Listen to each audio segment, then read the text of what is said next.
Welcome to Mary's Eclectic Interests. I'm Sue Ellen Zagrabelny, your host. Our guest today is Elizabeth Irish. She is the writer and host of Murdering the Classics. Elizabeth, tell us a little bit about how you got started in this rather interesting venture. Purely by accident, actually. The first is that I am an unabashed bookworm. I have been reading since I was 4 years old and loved exploring different books, different genres. I was never without 2 or 3 books that I was reading. At the same time, when I was a teenager, I started buying with my friends those kits you used to be able to get in game stores, How to Host a Murder, Murder a la carte, where you would get together, come in character, and try to solve a murder. But by the time I was in college, I couldn't afford the kits anymore. At the same time, I had just made all of my friends read Pride and Prejudice and just watched the Colin Firth version of Pride and Prejudice. And so I thought that that it would be fun to actually try to solve the murder of Mr. Darcy. So I wrote a murder mystery. We killed Mr. Darcy. All of my friends got to pick whatever character they wanted to come as. We dragged out our old prom dresses, chipped in for snacks, and sat around in our dorm common room trying to piece together who murdered Mr. Darcy. And I believe afterwards we all went out for a Lollapalooza Sunday to split in our prom dresses at the local ice cream parlor. What made you choose the classics? The first ones were just my friends all wanted to adapt their favorite books. I think the second one after Pride and Prejudice, my friend wanted to adapt Gone with the Wind, which is not in public domain, but it was just us people in college doing it.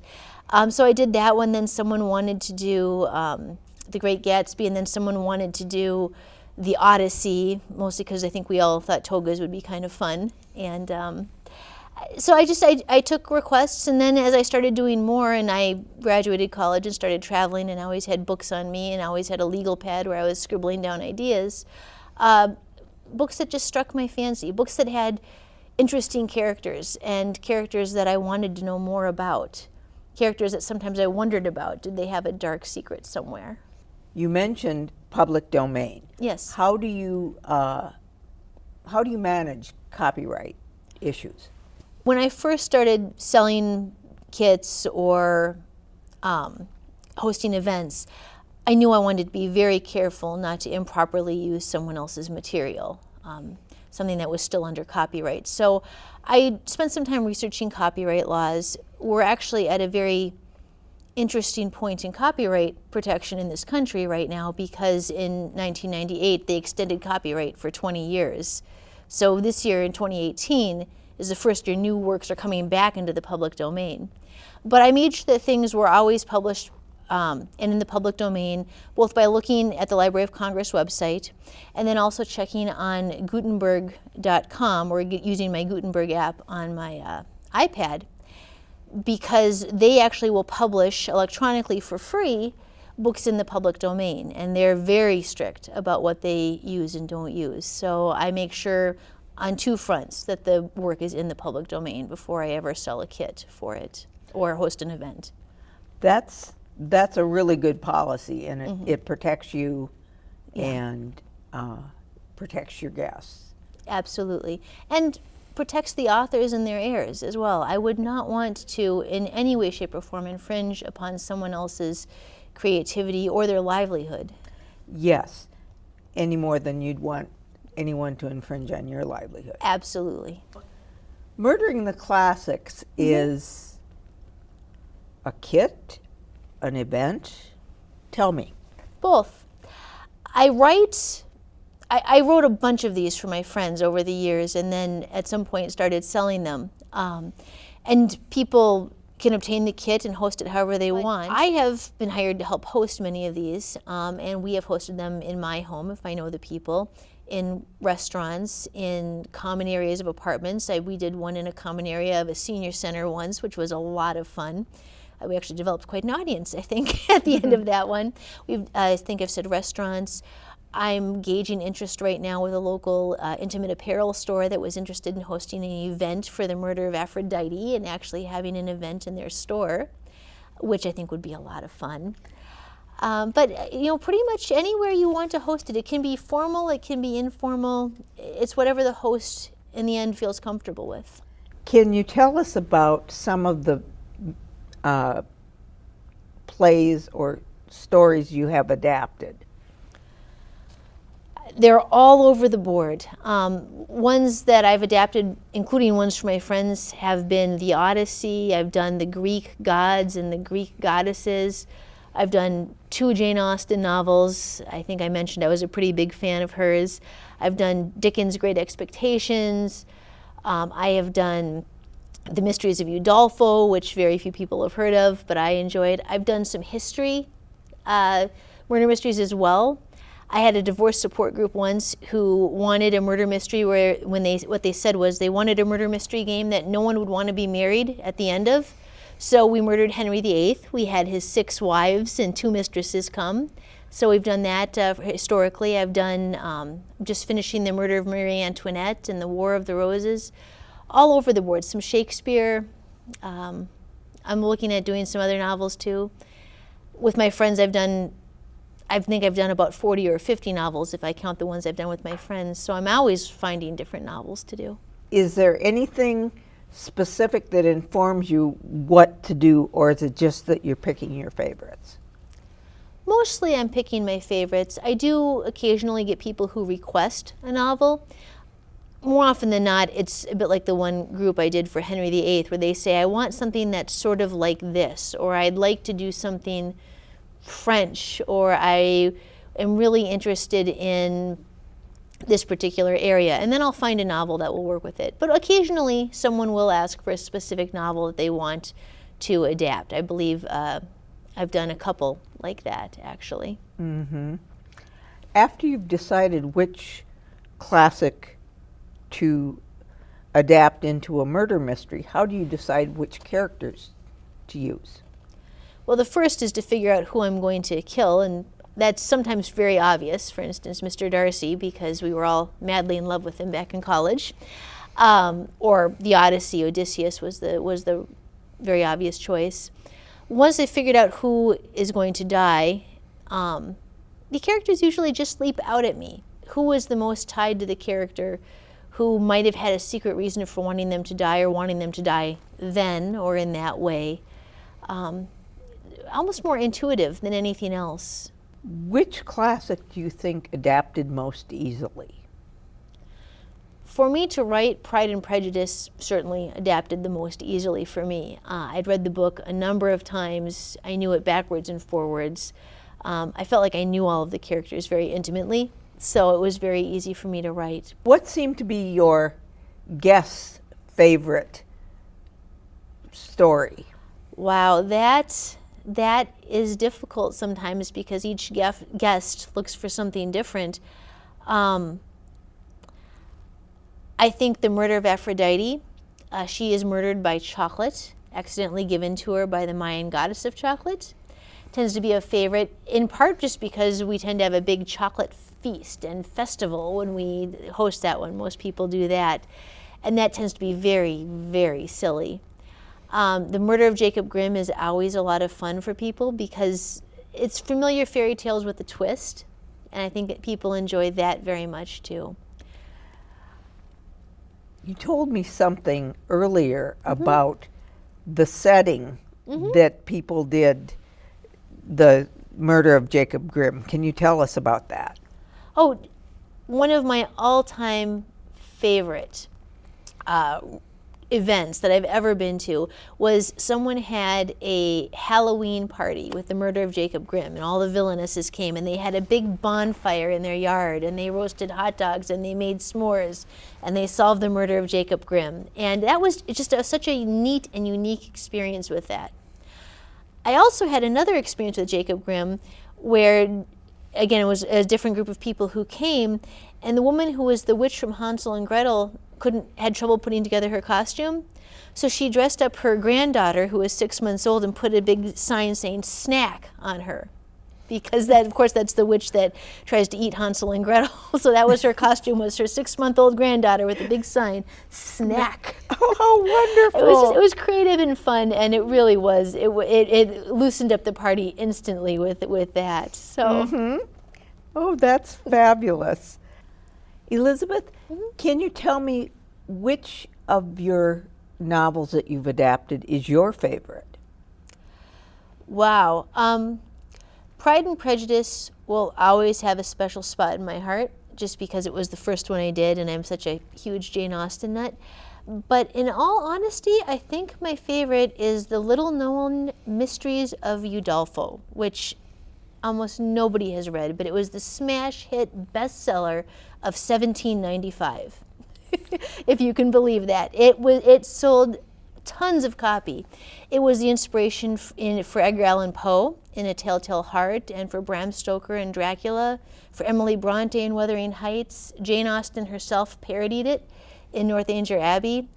And eventually I went back and read the book, and it absolutely offended me that there was a murder in the middle of the book that no one bothered to solve because everyone hated the guy who was murdered so much. So I had a wonderful time going back and actually trying to use the clues in the book to solve the murder that Anne Radcliffe, the author, had not bothered to solve in the novel. And it's a few thousand pages long, and not, I think, very easy for a modern reader to read. But knowing that it was the inspiration for so many great works of literature, I just had to read it. And I loved getting a chance to solve the murder in the novel. And that is available? It is in available. An event? It's available as an event. And if you're ever interested in the original Floozy French maid, or the Harlequin hero with the sword and the shirt cut down to his navel, that's where they came from. Those were the original stock characters for romance novels. Oh, how fun. The original bodice rippers, maybe? Maybe. They were definitely, there's definitely a lot of similarity for that novel. And like I said, I had a great time. Maybe it's my own sense of I want to know what happened, but it really bothered me reading that book and realizing no one bothered to solve this this terrible man's murder. But I wanted to solve it. What was the most difficult one to portray, and then if you'd answer the question about for your guests to work through? That is the same answer for both, and that was The War of the Roses, which is a historical murder mystery based on the English War of the Roses in the 1400s and the murder of the kingmaker's daughter. It was difficult because even though I was a history major and I was intimately familiar with that era of British history, most people are not. There's a lot of characters, there's a lot of murders in that particular Civil War leading up to it. And there isn't really a good novel to read that would encompass the entire event. I mean, some people are familiar with Shakespeare's Henry plays. Some people are familiar with having watched The White Queen, or even the Game of Thrones, which is loosely based on the War of the Roses. So that was difficult to write, and it is intimidating when people come to it. The difficult part in writing is making sure that when people attend, within the first few minutes, they're able to piece together who everybody is and not be confused and not be overwhelmed. I will say that the most guests have said that within about 10, 15 minutes, they know who everybody is, and but it was difficult to write. And for the guests, I think at first it's just very intimidating. It's a different era of history that we're not particularly familiar with in America, and there isn't a really good cheater television show or novel to read that would explain it to you. But it is a lot of fun, I will say that much. And for people who are interested in Renaissance festivals, that tends to be a pretty big hit. That sounds like fun. I know some Renfest folks that would have a blast with that. Great chance to use those costumes. Oh, yes. How is it for people coming if they haven't read the novels? I have always worked very hard to make sure that even if you come in cold, knowing nothing about the novels, you can still have a great deal of fun. You'll still know a little bit about your character and how your character was related to the person who was killed. You'll be able, within the first few minutes, to figure out where everyone fits in the story and why you might have wanted to kill the main character. I'll honestly say I've done a few of these where some of the guests have read the novel and some haven't, and some of the ones who haven't read the novel have gone home and read the novel. It does tend to get people interested at least a little bit in it, but you do not have to have read the novel to enjoy a fun event. Do you yourself dress to reflect the evening?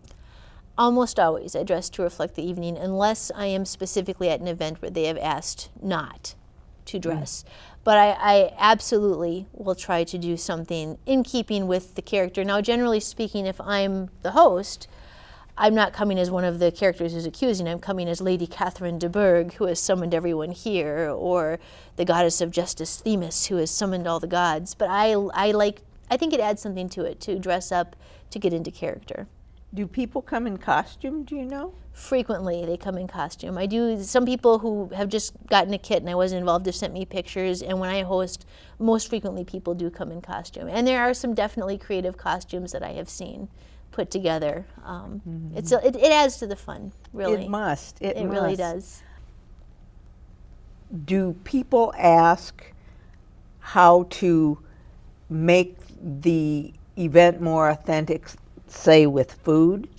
Sometimes, frequently actually, people will email me. Anytime anyone contacts me about hosting an event, I'm always available via email for suggestions. Many people do write and ask for ideas for food that would have been typical for that time or place. I'm always happy to talk through it. I do a lot of research on how to make food or China or whatever more authentic and more fitting for the particular event. If you're hosting the event, do you tend to have things that are appropriate to the time frame? Well, I don't have a licensed kitchen, so I'm not allowed to cater for the particular event. I send them links to allrecipes.com. Sometimes if they're in the Twin Cities area, I will actually even go over and help get things set up to make sure everything goes smoothly.